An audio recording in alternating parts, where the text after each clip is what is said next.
ვხედავ, რომ ეს მოიტანს დიდ სტაბილურობას ახლო აღმოსავლეთის ამ ნაწილში და შესაძლოა ყველას, ვისთანაც მე ვისაუბრე, მოსწონს იდეა, რომ შეერთებული შტატები ფლობდეს ამ მიწის ნაკვეთს, განავითაროს და შექმნას ათასობით სამუშაო ადგილი.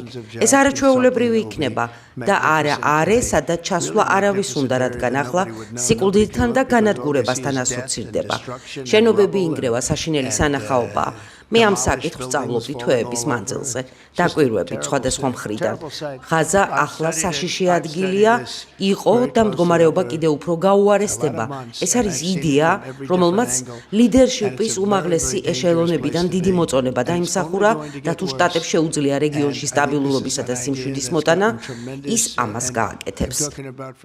If the United States can help to bring stability and peace in the Middle East, we'll do that. Bibi. მე დღეს ამ საღამოს სამი მიზანი დავსახე. ერთ-ერთი არის, რომ ღაზა აღარ დაემუქროს ისრაელს. პრეზიდენტ ტრამპ საკითხის სხვა საფეხურზე აღყავს. ის სხვა მომავალს ხედავს ამ მიწის ნაკვეთისთვის, რომლის ფოკუსი იყო ტერორიზმის მრავალი შეტევისა ჩვენს წინააღმდეგ.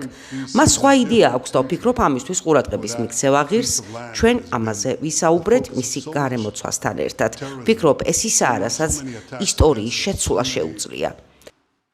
თქვენ ახლა ხან თქვით, რომ ყველა პალესტინელების რელოკაცია უნდა მოხდეს სხვა ქვეყნებში, ანუ თქვენ მხარს არ უჭერთ გადაწყვეტას ორი შტატის სახით. It doesn't mean anything about a two-state or one state or any other state.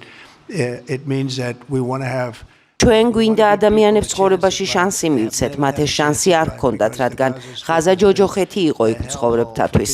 ჰამასმა იქ ცხოვრება საშინელი და ძალიან საშიში გახადა და იმის გაკეთებით რის რეკომენდაციასაც ვიძლევი, ეს ძალიან ძლიერი რეკომენდაციაა.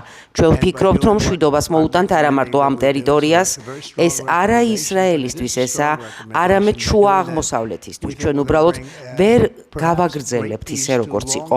იგივე შეცდომებს ვერ დავუშვებთ. ისტორიიდან უნდა ვისწავლოთ. for everybody in the Middle East, Arabs, Muslims, this is for everybody.